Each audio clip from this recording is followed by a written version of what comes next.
Alright, so right now I'm going to discuss about double opt-in. So a double opt-in occurs when a user signs up for an email marketing list, and then an email is sent out to the user which includes a link to click and confirm the subscription.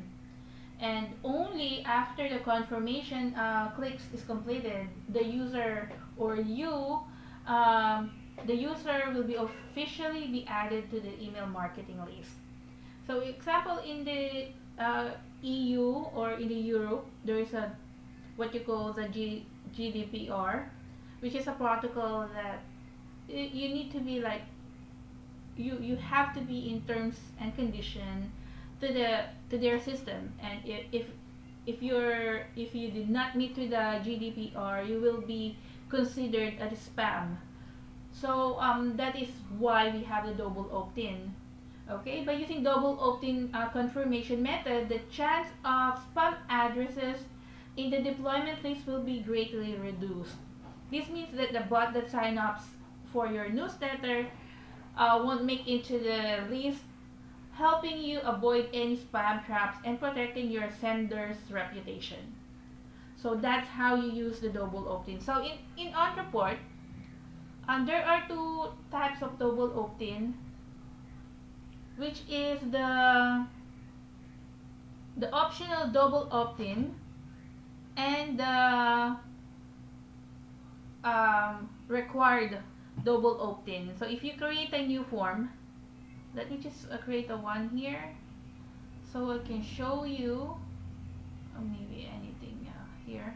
Let me select this one.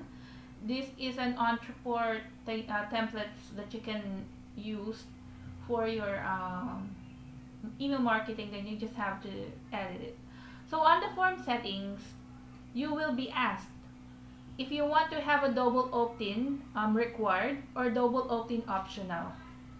Okay, so most people they want it to be required because they want to be compliant of the rules, and everyone on their list is considered a real person and not spam.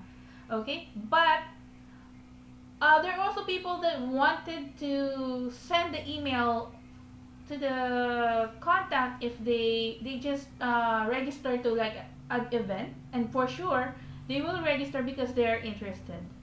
Okay, so they use the double opt-in to do that, because this one, if you add the optional rate into your form, they will be considered confirmed contacts already or single opt-in. Unlike with the required, if you did not click on that link right into your email address, Ontraport will not be able to send you that email because you're unconfirmed.